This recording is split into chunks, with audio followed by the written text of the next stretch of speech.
Business study के अध्याय 2 के सारे ऑब्जेक्टिव का सॉल्यूशन करेंगे, सारे किताबों का निचोड़, वो भी ट्रिक के साथ आसान भाषा में। आइए देखते हैं। व्यवसाय के अध्ययन के चैप्टर 2 का नाम है प्रबंध के सिद्धांत। कुछ ऐसे ऑब्जेक्टिव जो बिहार बोर्ड में पूछे जा चुके हैं या पूछे जा सकते हैं। तो क्वेश्चन नंबर 1 देखते हैं। वैज्ञानिक प्रबंध के पिता है, वैज्ञानिक प्रबंध के पिता है। तो इसका ऑब्जेक्टिव का चारों ऑब्जेक्टिव देख लीजिए। गिलब्रेथ, टेलर, रॉबर्टसन और किम्बल। तो इसका आंसर हो जाएगा टेलर। आपको क्वेश्चन पढ़ना, उसको ऑब्जेक्टिव पर ध्यान देना, ठीक है। इसका टेलर हो जाएगा। आइए क्वेश्चन नंबर 2 देखते हैं। मानसिक क्रांति के मूल आधार हैं, मानसिक क्रांति के मूल आधार हैं तो वैज्ञानिक प्रबंध का, संयोजन का, विवेकीकरण का, इनमें से कोई नहीं। तो इसका आंसर हो जाएगा वैज्ञानिक प्रबंध का, ठीक है।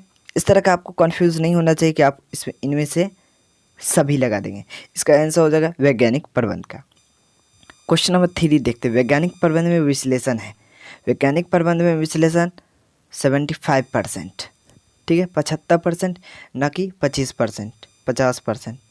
और ना, इसका आंसर हो जाएगा 75। वैज्ञानिक प्रबंध में विश्लेषण होता है या विश्लेषण है तो 75%, 75%। और क्वेश्चन नंबर 4 है। परंपरागत प्रबंध में श्रमिकों को मजदूरी दी जाती है। तो इसका आंसर हो जाएगा ए। तो इसका आंसर हो जाएगा ए, ठीक है, न कि अधिक, अधिकतम और इनमें से कोई नहीं। तो परंपरागत प्रबंध में श्रमिकों की मजदूरी दी जाती है कम। क्वेश्चन नंबर 5 देखते हैं। वैज्ञानिक प्रबंध में उत्पादन होता है तो अधिकतम, न्यूनतम नहीं होगा। मतलब वैज्ञानिक प्रबंध में जो उत्पादन होता है वो अधिकतम होता है, ठीक है, ना कि न्यूनतम और सामान्य। तो इसका आंसर हो जाएगा अधिकतम। वैज्ञानिक प्रबंध में लाभों में होता है, वैज्ञानिक प्रबंध लाभों में होता है, लाभों से होता है वृद्धि होता है, ठीक है। वैज्ञानिक प्रबंध में लाभों से होता है वृद्धि होता है, ना कि कमी और प्रभावित। इसका आंसर ये भी नहीं होगा, ये भी नहीं होगा, ये भी नहीं होगा। वैज्ञानिक प्रबंध से लाभों में होता है वृद्धि। क्वेश्चन नंबर 7 देखते हैं। वैज्ञानिक प्रबंध में श्रमिकों को होता है, मतलब वैज्ञानिक प्रबंध में श्रमिकों को होता है तो लाभ होता है। वैज्ञानिक प्रबंध में श्रमिकों को लाभ होता है। वैज्ञानिक प्रबंध में श्रमिकों को लाभ होता है, ना कि हानि। ये भी नहीं होगा, कोई प्रभाव ये भी नहीं होगा और ये भी नहीं होगा। तो वैज्ञानिक प्रबंध से श्रमिकों को लाभ होता है। क्वेश्चन नंबर 8 देखते हैं। वैज्ञानिक प्रबंध में श्रमिकों कार्य के घंटों में होती है। इसका आंसर हो जाएगा कमी। वैज्ञानिक प्रबंध से श्रमिकों कार्य के घंटों में होती है कमी। आइए क्वेश्चन नंबर 9 देखते हैं। वैज्ञानिक प्रबंध से उपभोक्ता को, वैज्ञानिक प्रबंध से उपभोक्ता को, आइए ऑब्जेक्टिव यहाँ देखते हैं। तो इसका चारों ऑब्जेक्टिव देखना है आपको। कोई प्रभाव नहीं, शोषण होता है, लाभ होता है। तो इसका आंसर हो जाएगा लाभ होता है। क्वेश्चन नंबर 10 देखते हैं। वैज्ञानिक प्रबंध के जन्मदाता कौन थे? वैज्ञानिक प्रबंध के जन्मदाता H.S. पर्सन, डाइमर, F.W. Taylor, Charles Babbage. तो याद रखना है आप लोग, वैज्ञानिक प्रबंध के जन्मदाता कौन थे? तो F.W. टेलर, ठीक है, मतलब फ्रैंकलिन टेलर। तो आइए क्वेश्चन नंबर 11 देखते हैं। क्वेश्चन नंबर वैज्ञानिक प्रबंध कब प्रारंभ हुई? तो वैज्ञानिक प्रबंध 1913 ईस्वी में इसका प्रारंभ हुआ था। तो इसका आंसर हो जाएगा 1913 ईस्वी में, ना कि 1832 ईस्वी में, ना कि 1923 ईस्वी में, ना कि 1903 ईस्वी में। तो इसका आंसर हो जाएगा 1913 ईस्वी में। आपको दिमाग, हेनरी फ्यूल के सिद्धांत थे। इसमें बहुत सारे लोग गलती कर देते हैं, कभी कुछ लगा देते हैं, कभी कुछ लगा देते हैं। तो आपको हेनरी फ्यूल के जो सिद्धांत हैं वो 14 सिद्धांत है, ठीक है।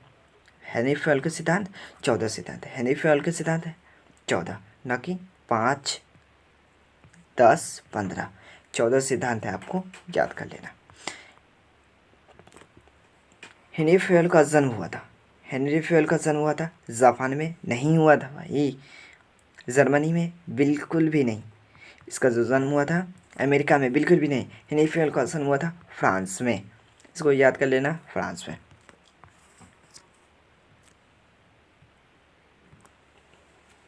प्रशासनिक प्रबंध के प्रस्तुत करता थे। तो इसका आंसर हो जाएगा हेनरी फ्योल। लेकिन यहाँ आपको कुछ कुछ ऑब्जेक्टिव में सीधे फ्योल दिया जाएगा, तो इसका आंसर हो जाएगा फ्योल। टेलर, इसका टेलर आंसर नहीं होगा, इसका फ्योल होगा। ट्रेडी इनमें से कोई नहीं। क्वेश्चन नंबर 15 देखते हैं।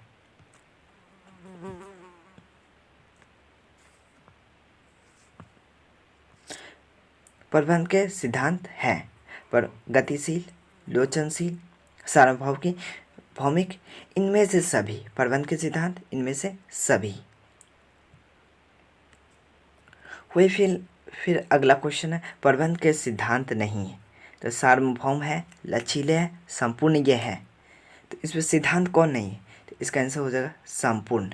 इसका आंसर संपूर्ण। प्रबंध के सिद्धांत नहीं है, संपूर्ण। क्वेश्चन नंबर 17 देखते हैं। वैज्ञानिक प्रबंध में टेलर ने प्रयोग किया। वैज्ञानिक प्रबंध में आपको आसान भाषा में आपको याद कर लेना है। वैज्ञानिक प्रबंध में टेलर ने प्रयोग किया गति अध्ययन, थकान अध्ययन और समय अध्ययन। ठीक है, 3 चीज़। तो इसका ऑब्जेक्टिव क्या कहता है देखते हैं। वैज्ञानिक प्रबंध में टेलर ने प्रयोग किया गति अध्ययन, ठीक है, इसमें थकान अध्ययन तथा समय अध्ययन। गति अध्ययन, समय अध्ययन तथा थकान अध्ययन। तो इसका आंसर हो जाएगा सी, न कि बी, न कि ए और न कि डी।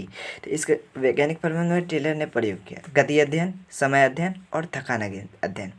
ऑब्जेक्टिव पढ़ाएंगे तो आपको इसका सारा चीज़ समझ में आ जाएगा। Subjective, sorry. अच्छा मार्क्स पाने के लिए हमारे चैनल के साथ जुड़े और हमारे चैनल को सब्सक्राइब कर ले। अगर आप भी क्लास 12 में हैं तो इसका सेकेंड पार्ट, इसका जो चैप्टर नंबर 2 है प्रबंध के सिद्धांत, इसके सारे सब्जेक्टिव जो भी आए हैं उसका क्वेश्चन आंसर के साथ नेक्स्ट वीडियो आने वाले हैं। इसलिए आप चैनल को लाइक और सब्सक्राइब कर दें।